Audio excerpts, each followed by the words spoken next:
Okay, tell me exactly what happened. When I just came home from work, my babies was stuck in the stove dead, and I just came home from work. My Wait, man. cousin was babysitting my kids and left my kids dead in my house. Ain't no telling how long they've been in this house. At around 11:30 p.m. on Friday, the 13th of October, 2017, a distressed call was made by 24-year-old Lamora Williams. She reported a heartbreaking scene involving her two youngest children.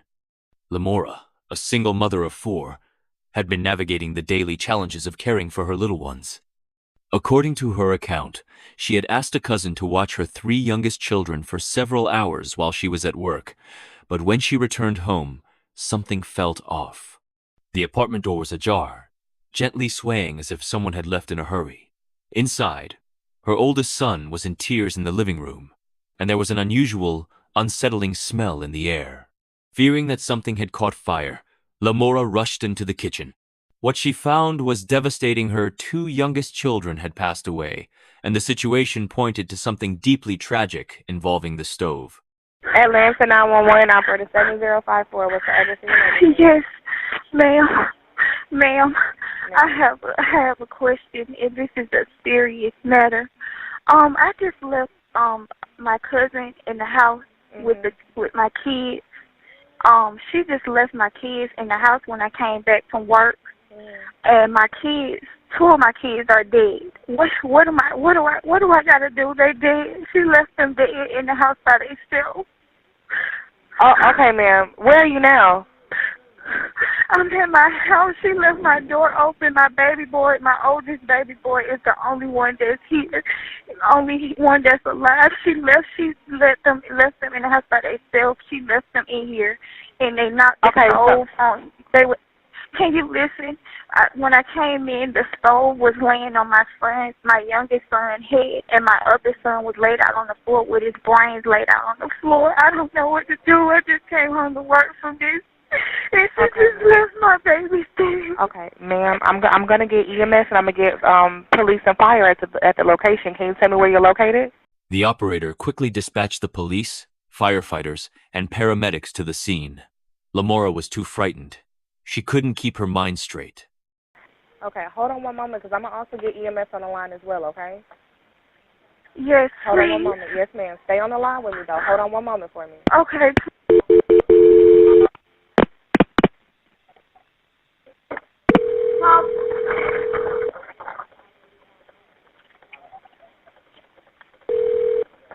Okay, tell me exactly what happened. When I just came home from work, my babies was stuck in the stove dead, and I just came home from work. My cousin was babysitting my kids and left my kids dead in my house. Ain't no telling how long they've been in this house. All right, wait. So is your son, is he obviously dead? Is he breathing at all? Can you tell me he's dead. He's burnt. Both of my children are dead. Their head is burnt. Their skull is laying on this floor. The stove is, one of my babies is stuck. The stove is pulled over and everything. All right, Elena, can we get PD started to this location? I'm operator 839. Yes, we have PD and fire already en route to that location. All right, thank you so much. Please hurry up, please. All right, ma'am. I'm en route, okay? We're en route. Okay, thank you so much. All right. Just minutes later, another distressed 911 call was placed. But this time, it wasn't from Lamora. The call was brief but powerful, sending shockwaves to the entire investigation. Who was this mystery caller? Where was Lamora's cousin, the one who was supposed to watch the children? Stay tuned as we unravel these chilling details, and don't forget to subscribe and click the notification bell so you never miss an update on our latest videos. Let's dive back into the story. When police and emergency responders arrived at Lamora Williams' apartment, they found her standing by the doorway, visibly shaken and distressed. A strong, unsettling odor filled the air, hinting that something was terribly wrong. Inside the kitchen, they were met with a deeply tragic scene. 2 young children, 2-year-old Jakarta Williams and 1-year-old Keontae Penn, were found unresponsive. It was immediately clear that they had suffered greatly before their passing. Authorities noticed marks that raised serious concerns. prompting them to question whether this was a tragic mishap or if something more troubling had occurred. Investigators began speaking with neighbors and family members to piece together the events that led to this heartbreaking discovery. The children's remains were respectfully transferred to the coroner's office for examination. What the autopsy revealed added another layer of sorrow and disbelief to the case. Both boys had been exposed to high levels of heat for an extended period of time, with signs pointing to the oven as the source. The coroner's report described the effects of prolonged heat exposure, noting that it would have taken a significant amount of time to reach such a state. However, no signs of external injuries such as fractures or broken bones were found, and the exact cause of death remained inconclusive. Lamora, distraught, pleaded with officers to locate her cousin, hoping for answers. But before any search could begin, Jamil Penn Sr., the children's father, arrived on the scene. Shockingly, he already knew what had happened, because just moments after Lamora's call, he had contacted 911 himself. He had seen it all before stepping foot in the apartment. At around 11:40 p.m., on Friday, the 13th of October, 2017, Jamil Penn Sr. frantically called 911, claiming to be parent of the two dead boys in his ex-partner's home. Hey, I just received a call from my child's mother that two of my youngest two dead babies, my sons, are dead in an apartment. Okay, there's a lot of background noise. There what in an apartment, sir? I just received a call that two of my kids are dead inside of an apartment. Jamil had just received a deeply disturbing video call from Lamora. During the call, she turned the camera to reveal an unthinkable scene involving their children. Overwhelmed with shock and heartbreak, Jamil's voice trembled as he called 911 to report what he had witnessed. Okay, did she call 911? What's the address? No, she didn't call 911. She called me and she video called me and showed me this, and I seen it. What's the address? And I really think they are really dead. What's your name, sir? My name is Jamil Penn. Okay. Jamil prayed, God, this was a prank. I want to know if they actually, dead. Please give me a call. Please give me a call back as soon as possible. Okay, we'll get a unit out there to check it out, okay? I'm sorry? We'll get an officer out there to check it out, okay? All right. All right. Authorities were aware of the 911 calls made by both Lamora and Jamil Penn Sr., but the situation remained unclear. Outside the apartment, a small crowd of concerned neighbors had started to gather. Several shared that Lamora often had to leave her children unattended due to work commitments, and that they hadn't seen a consistent caregiver around in recent weeks. As investigators looked further into the case, questions began to arise about Lamora's own actions. It was later revealed that in her 911 call, she had asked whether she could be held responsible for what had happened to her children. I can't even talk. This is so serious. I'm so scared. I don't want to get locked up because I was at work. Okay, ma'am. I understand that you're scared. I completely understand, but I need to get some help out there to you now. Can you tell me where you're located? I understand it, but can you please help me? Like, can you please tell me, like, I don't want to get locked up because this is not my fault. I had just came home from work. Came home from work. Yes, ma'am. I just came home from work. Okay. Ma'am, the first thing that I need to do is get some help out there to you. I understand that you're upset and you're scared. They in here dead. Like, it's no way in the fuck. She left my baby dead. Okay. And I don't have no way to reach her. If you're not sure, if you were at work, ma'am, listen to me. If you were at work while this happened, then the responsibility is going to fall on your sister if that's who you left them with. Okay? During the 911 call, Lamora appeared more focused on whether she would face legal consequences than on sharing critical information to assist emergency responders. She did not provide her name, her children's names, or her exact address throughout the call details that are typically vital in such situations. As the investigation progressed, more unsettling details came to light. Neighbors reported noticing an unusual and unpleasant smell coming from Lamora's apartment days before the call was made. This raised serious concerns about the timeline of events and cast doubt on the statement that the children had only just been found. Even more heartbreaking was the account from Lamora's surviving 3-year-old son. Jamil Penn Jr. Authorities believe he may have witnessed what happened to his siblings. According to both investigators and his father, the young boy repeatedly said, "Mommy hurt my brothers," a deeply disturbing statement that added another layer of tragedy to an already devastating case. You know, like I said, he knows what happened. He was there. You know what I'm saying? And I try to get it far off his mind as possible, because he talks about it, if not every day, every hour on the hour, about his brother. In the early hours of Saturday, the 14th of October, 2017, investigators arrested Lamora Williams on suspicion of murdering her 2 youngest sons. It alleges 24-year-old Lamora Williams knowingly put her 2 boys inside of the oven at her apartment and then churned it on sometime between 12 a.m. this past Thursday and 11 p.m. this past Friday, nearly a 48-hour window. Somewhere in there, investigators believe she carried out that act of putting her boys inside of the oven. And a glimpse into her apartment, where police spent several hours investigating, and neighbors told us they witnessed officers remove an oven from. Investigators later removed the stove from Lamora Williams' apartment, hoping it might provide essential evidence to help clarify how the tragedy occurred, as the coroner's report had not reached a definitive conclusion. Yet, even with the investigation underway, one haunting question remained: what could possibly push a mother to the edge of such a devastating outcome? Lamora Williams, born in 1983, grew up in Atlanta, Georgia, with her parents and older sister. Family and friends often referred to her by the nickname Red. According to those closest to her, Lamora had faced emotional and psychological challenges from a young age, possibly even since childhood. These concerns were also echoed by her former partner, Jamil Penn Sr., suggesting that she may have struggled silently for years. Know her mother and her father very well, so, you know, they always told me that she had, you know, mental illness, you know, when she was younger, since birth. Lamora Williams' mother, Brenda, recalled moments from Lamora's early years that raised concerns about her emotional well-being. Fearing that traditional schooling might not be the right environment for her daughter, Brenda made the decision to homeschool Lamora.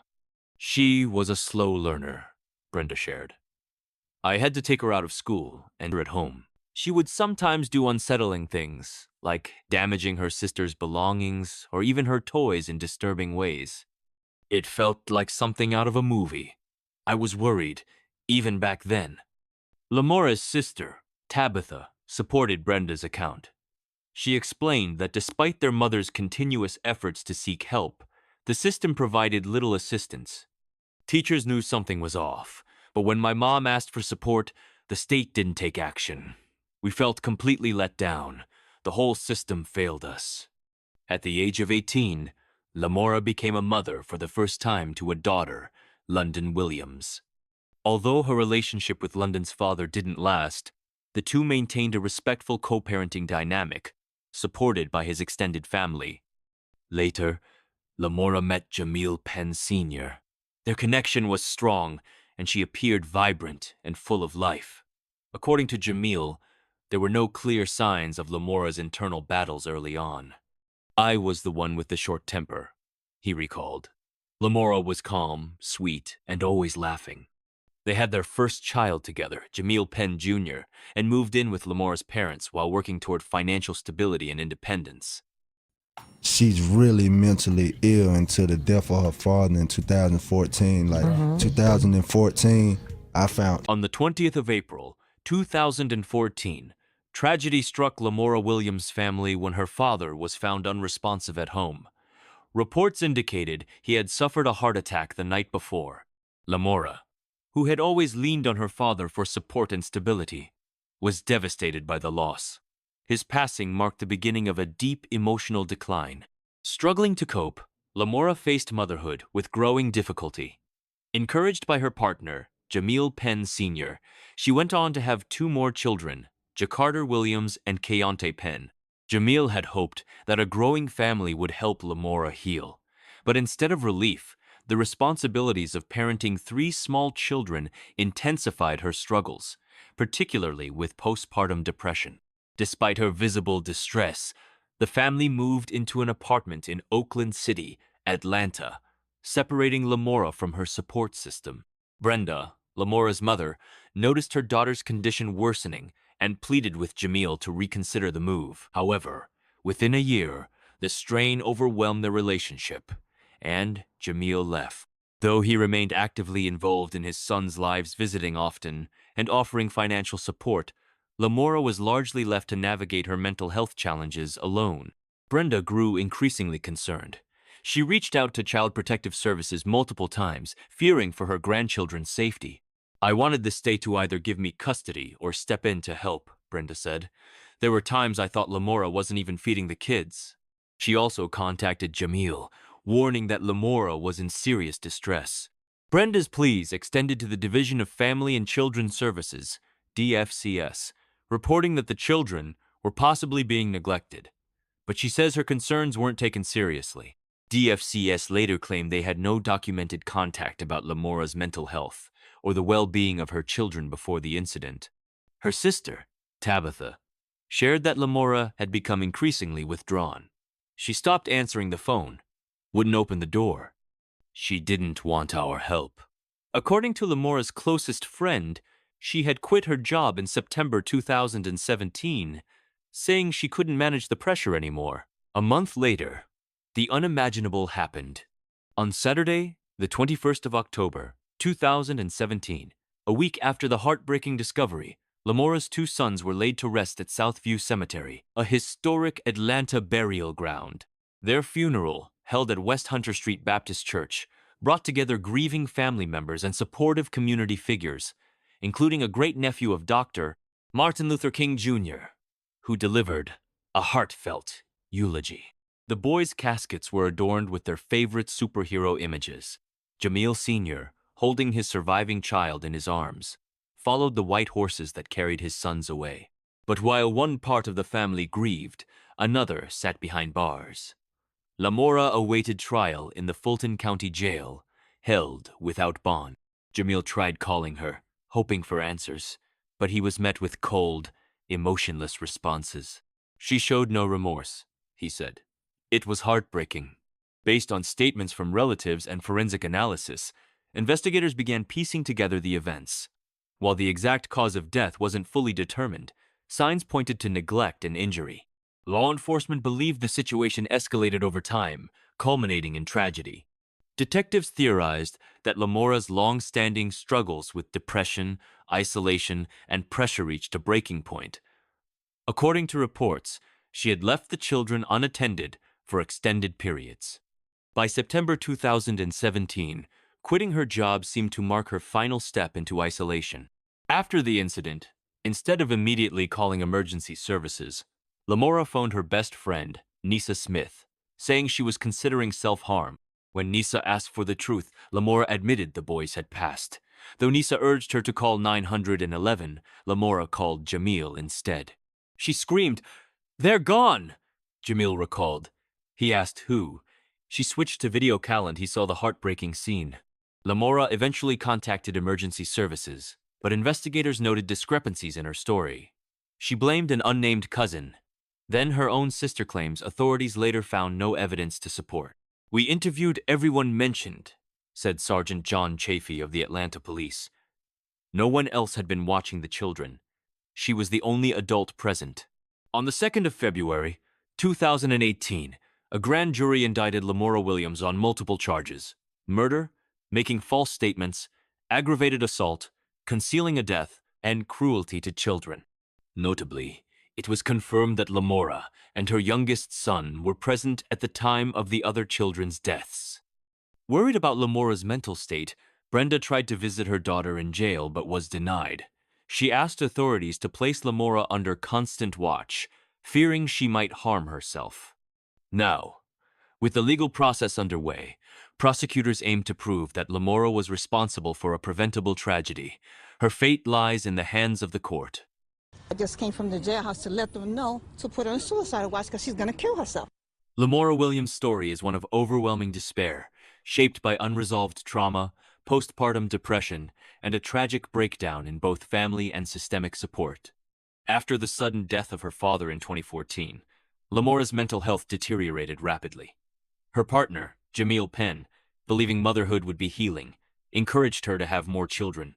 Instead, she spiraled deeper into depression, ultimately leading to a shocking tragedy. In October 2017, Lamora was accused of killing her two young sons, Jakarter and Kayante, and staging a call to 911 to cover up the crime. Signs of prolonged neglect, head trauma, and disturbing burn marks pointed toward a horrific end that could have been prevented.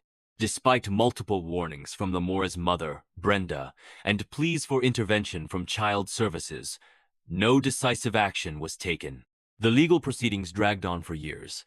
Though she was indicted on several charges, including murder and cruelty to children in early 2018, updates on Lamora's case became sparse. Rumors of her being transferred to a psychiatric facility due to incompetency to stand trial circulated, though records remained sealed. She reappeared in court briefly in June 2023, but no trial date or outcome was made public. The emotional toll on the family remains immense. Brenda and Tabitha describe Lamora as a person overtaken by darkness. Jamil, who has since sought therapy, continues to care for their surviving child, Jamil Jr., who still remembers the night with chilling clarity.